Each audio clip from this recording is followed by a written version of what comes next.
โดยภาควิชาการแผนกสาธารณสุขแขวงพงศาลีสำเร็จกองประชุมใหญ่ครั้งที่2กองประชุมใหญ่สมาชิกพรรคของหน่วยภาควิชาการที่ขึ้นกับคณะภาคหักฐานแผนกสาธารณสุขแขวงพงศาลีครั้งที่2ได้จัดขึ้นในตอนเช้าของวันที่10มิถุนายน2025นี้ที่ห้องประชุมโรงเรียนวิชาชีพแบบผสมแขวงโดยการเป็นประธานของสหายดร.สมภูแก้วพญาเลขาหน่วยภาควิชาการของหัวหน้าแผนกสาธารณสุขแขวงเข้าร่วมเป็นประธานมีสหายดร.ไสนุภาพสุจันทร์เลขาคณะภาคหักฐานหัวหน้าแผนกสาธารณสุขแขวงพงศาลีมีสหายสุริพรกิตติวงศ์คณะหน่วยภาควิชาการเข้าร่วมมีคณะบุคลากรการแขวงคณะหน่วยภาคอ้อมข้างตัวแทนองค์การจัดตั้งมหาชนแผนกตลอดฮอดสมาชิกพรรคหน่วยพรรคดังกล่าวเข้าร่วมในกองประชุมสหายดร.สมภูแก้วพญาเลขาหน่วยพรรควิชาการห้องหัวหน้าแผนกสาธารณสุขแขวงได้ขึ้นกล่าวเปิดอย่างเป็นทางการพร้อมทั้งผ่านห่างบทงานการเมืองทั้งสองภาคในระยะ5ปี2021-2025ผ่านมาพร้อมทั้งผ่านทิศทางแต่ปี2026-2030และผ่านห่างบทสำรวจการนำพารวมของคณะหน่วยพรรคซึ่งได้ตีราคาผลของการจัดตั้งปฏิบัติมติกองประชุมใหญ่ครั้งที่1โดยยกให้เห็นผลงานที่พ้นเด่นก็คือด้านดีด้านอ่อนข้อคงคางและถอดถอนได้บางบทเรียนใน5ปีที่ผ่านมาซึ่งปัจจุบันหน่วยพรรควิชาการมีคณะพรรค2สหายมีสมาชิกพรรคทั้งหมด14สหายหญิง5สหายที่นำพาใน2แขนงการ1ห้องการคือแขนงควบคุมแขนงปิ่นปัวและพื้นภูหน้าที่การห้องการประกันสังคมแห่งชาติระยะผ่านมาคณะพรรคได้เอาใจใส่ศึกษาอบรมการเมืองแนวคิดให้แก่สมาชิกพรรคพนักงานเป็นปกติ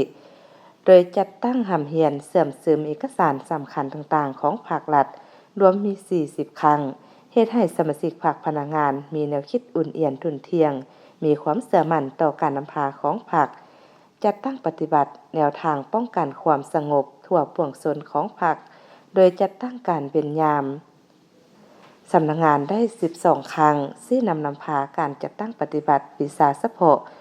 เป็นต้นแม่นเบียกงานกันและควบคุมพยาธิติดต่อโดยเฉพาะแม่นเฝ้าระวังตอบโต้การระบาดของพยาธิโควิด -19 ควบคุมไข้ยุงและไข้มาลาเรียพยาธิไข้เลือดออกพยาธิวัณโรค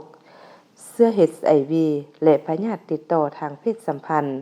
ที่นำการปิ่นปัวและพื้นโพหน้าที่การปัจจุบันมีสถานที่บริการสาธารณสุข60แห่ง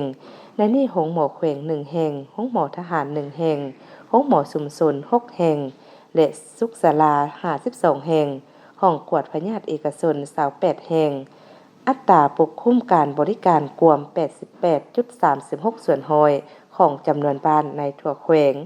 ประกันสุขภาพปกคุม100ส่วนร้อยพร้อมนี้คณะพรรคยังได้เอาใจใส่ก่อสร้างพรรคให้ปลอดภัยเข้มแข็งและนักแน่นก่อสร้างหลักฐานการเมืองและเบียกงาน3สร้างสุขยุองค์การจัดตั้งมหาชนเคลื่อนไหวเป็นปกติพัวพันหัวมือกับต่างประเทศยัดแยงการช่วยเหลือด้านถืนหอนบุตรเหียนปรับปรุงก่อสร้างพรรคพนักงานกวดกาหน่วยพรรคอย่างต่อเนื่องพร้อมนั้นคณะพรรคสมัยที่1ได้ขึ้นกล่าวลาหน้าที่จากนั้นได้ดำเนินการปลบัตรคัดเลือกเอาคณะพรรคชุดใหม่ซึ่งมีผู้สมัคร5สหายหญิง2สหายโดยเห็นดีเลือกเอาสหายดร.สมภูแก้วพญาเป็นเลขาหน่วยพรรคสหายสุริพรกิตติวงศ์เป็นรองและสหายนางจันทร์สมรศรีพันธ์เป็นกรรมการคณะหน่วยพรรคทั้งเป็นประธานกวดกาพรรคสหายฮาวซาจันทภูมิเป็นรองประธานกวดกาพร้อมทางคัดเลือกเอาผู้แทนสมบูรณ์และสำรอง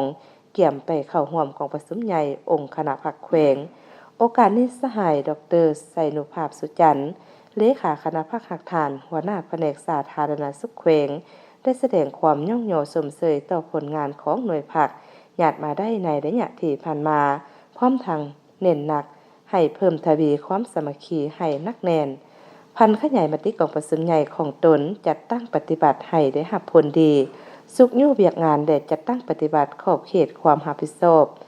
ลงก่อสร้างหลักฐานการเมืองปฏิบัติ3พระบทบาทในการเปลี่ยนใจกลาง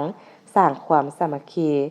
เป็นใจกลางความเป็นแบบอย่างเป็นใจกลางในการจัดตั้งปฏิบัติปรับปรุงกงจากการจัดตั้งให้เข้มแข็งเพื่อตั้งหน้าพัฒนาเวียกงาน